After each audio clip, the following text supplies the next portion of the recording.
L'accusation de plagiat contre Ellen White, cofondatrice, a reçu une réponse depuis longtemps de la part de l'Église adventiste du 7e jour. Malgré le succès de ces réfutations, les critiques continuent de répéter les mêmes accusations encore et encore. Le ministère indépendant Ligue de défense adventiste a employé le pasteur Kevin Morgan, l'auteur du Mensonge blanc lavé, qui répond aux affirmations du livre de Walter Reeds, Le mensonge blanc. Ce dernier est un précurseur dans les vidéos à venir, les accusations de plagiat réfutées. Bonjour, je suis le pasteur Kevin Morgan. J'ai été pasteur de l'Église adventiste durant les dernières 34 années. Et lorsqu'Edwin m'a invité à partager avec vous, j'ai commencé à réfléchir à ce qui est important que vous puissiez comprendre concernant le sujet. Il y a beaucoup de gens qui n'ont pas été au courant depuis de nombreuses années du processus d'écriture d'Ellen White et la façon dont elle a écrit. Et quand ils découvrent des similitudes avec des écrits d'autres personnes, cela les fait trébucher ou se demander s'il a été inspiré ou non. Mais j'aimerais prendre quelques minutes avec vous aujourd'hui pour vous expliquer son ministère et comment elle a mis ses écrits ensemble. Juste pour vous donner un peu de contexte sur moi-même, j'ai écrit un certain nombre de livres sur le sujet. Le premier livre que j'ai écrit était avec un autre auteur qui avait fait des recherches sur ce sujet dans les années 1980. Ce livre est intitulé « Plus que des mots ». J'ai suivi avec un autre livre qui creusait un peu plus et qui est intitulé « Le mensonge blanc lavé ». Celui-ci est toujours disponible. J'ai également fait d'autres recherches sur Ellen White et ses opinions sur la guerre civile, l'esclavage et les relations raciales. Et ce livre est également disponible. J'ai également écrit un autre livre moins connu qui s'appelle « La beauté littéraire des écrits d'Ellen White », qui est une refonte d'un livre qui a été écrit par Gladys King Taylor dans les années 1950. Donc j'ai fait beaucoup de recherches à ce sujet. J'ai eu de nombreuses raisons de vouloir comprendre ces processus d'écriture. Je suis un éditeur. Non seulement j'écris, mais j'ai également édité plus de 50 livres sur différents sujets, des sujets spirituels, des récits, des histoires, théologie, beaucoup de choses différentes. Je comprends donc les processus d'écriture, ce qui me permet de vous les expliquer.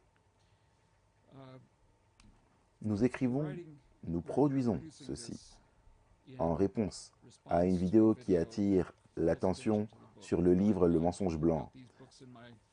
J'ai ces livres dans ma bibliothèque, je les garde dans une section spéciale parce que je les ai lus, je les ai examinés et je pense qu'il y a beaucoup de gens dans l'Église qui ont également lu ces choses et les ont mises en perspective et j'aimerais faire ça pour vous aujourd'hui. Aussi, dans ma bibliothèque, j'ai des livres très précieux. L'une des premières éditions qui est très lourde de Jésus-Christ, l'un des plus beaux livres qui n'ait jamais été écrit sur la vie de Christ. Il est unique à sa manière. Et il y a aussi un certain chevauchement avec d'autres livres écrits sur la vie de Christ.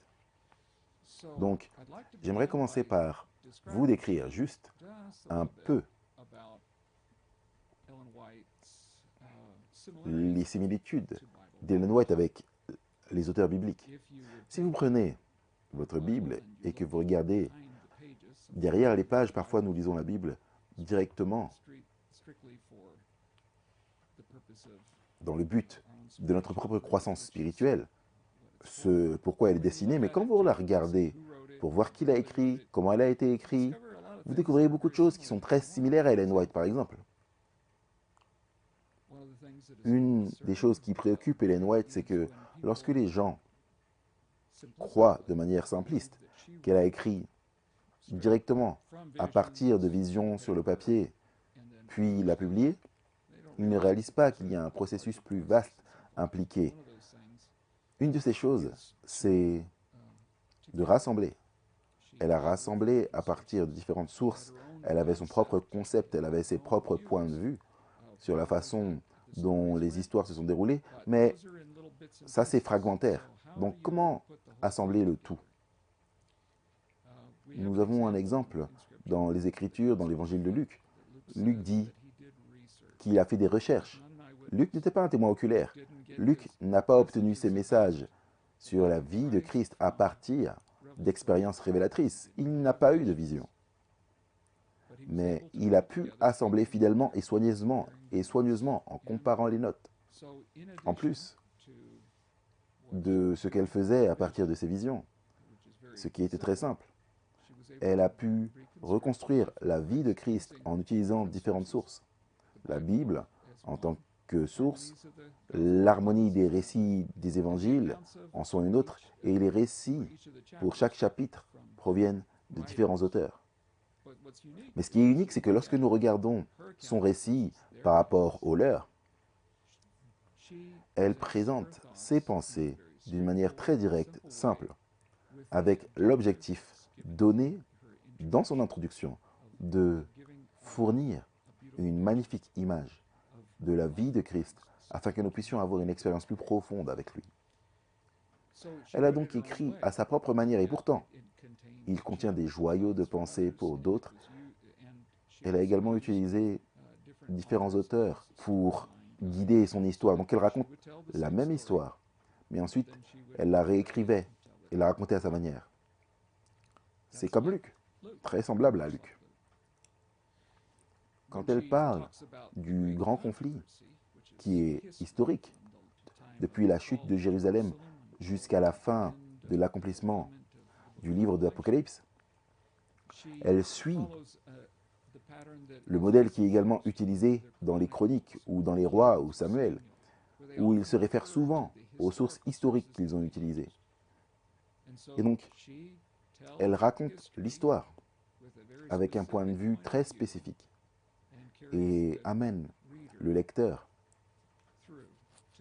à voir la perspective de Dieu sur chacun de ces événements. Ce n'est pas seulement de l'histoire, ce sont des leçons spirituelles de l'histoire. Nous remarquons également qu'elle a rassemblé des joyaux de pensée de différents écrivains. Salomon nous dit qu'il a rassemblé des proverbes qui sont également des joyaux de pensée de différentes sources. Et il a choisi ceux qu'il voulait inclure, ignorant ces choses et excluant ces choses qui ne sont pas vraies, qui ne sont pas divinement inspirées. Mais il utilise tout ceci, il les rassemble dans un livre appelé Proverbes, de magnifiques proverbes. Et Ellen White a également utilisé ces joyaux de pensée, mais ne l'a pas fait dans un livre de joyaux de pensée ou de proverbes, mais les utilise avec précaution et les insère dans les matériaux primaires qu'elle a produits. Des matériaux primaires primitifs, tels qu'un article qu'elle a écrit pour l'Église, qu'on peut lire dans la revue de l'Advent sur le Sabbath Herald, ou pour écrire une lettre spécifique à un individu ou à quelqu'un qui dirige une institution.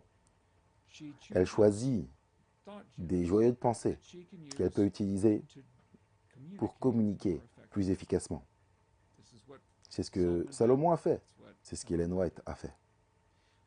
Nous avons également découvert que toutes les révélations ne sont pas basées d'abord et avant tout sur Dieu révélant surnaturellement un problème qui doit être traité, mais qu'il y a parfois des communications. Paul écrit dans ses lettres qu'il a entendu parler d'une situation dans l'Église et qu'il y répond.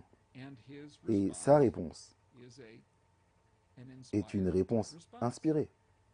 Ellen White a souvent entendu parler de certaines choses de la part d'autres personnes, mais la réponse qu'elle donne dit que ce ne sont pas seulement ses mots, mais des pensées que Dieu lui a données, directement, à travers des visions ou parfois à travers une impression, mais qui l'aideraient à communiquer ce qui devrait être fait. C'est très similaire à Paul.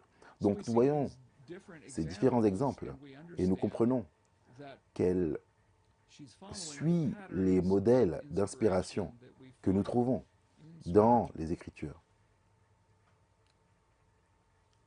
Rassembler des pensées, utilisant d'autres sources historiques et autre chose. Salomon a écrit qu'il a choisi les meilleurs mots pour pouvoir communiquer Et elle fait cela également, Ellen White. Et elle leur donne souvent une signification spéciale qu'elle affine, afin que nous puissions regarder certains exemples et voir que tout cela est dans la nature, de ce que l'inspiration permet, et en fait encourage. Maintenant, qu'est-ce qui la rendait si spéciale? Qu'est-ce qui a fait que les gens pensaient qu'elle était inspirée? Est-ce que c'était parce qu'ils lisaient ses écrits et disaient « Ah, c'est un travail magnifique ». Eh bien, les premiers adventistes n'avaient pas l'avantage de ce magnifique livre Jésus-Christ. Il n'a été écrit qu'en 1898. Ils n'avaient pas cet avantage. Ce qu'ils avaient étaient certains de ses écrits antérieurs, comme les dons spirituels, et comment elle a écrit très simplement sur les choses qui lui ont été révélées. Certains étaient des témoignages directs pour des gens, d'autres, elle a commencé très tôt à écrire sur la grande controverse.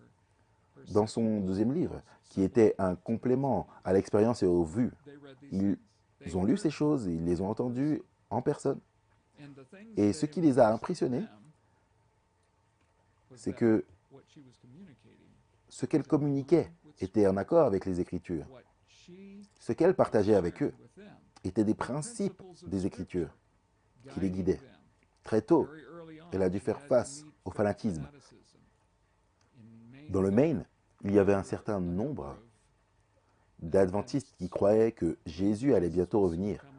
Mais ils ont pris les Écritures, ils sont allés trop loin. Ils ont lu les Écritures et ils ont dit qu'ils doivent devenir comme des petits-enfants. Ce qui signifie avoir une foi simple et accepter ce que Dieu nous dit et de vivre selon ce qu'il nous dit. Eh bien, ils sont allés à l'extrême et ils ont pensé qu'ils devraient ramper ou marcher à quatre pattes, faire ce que seulement les enfants faisaient.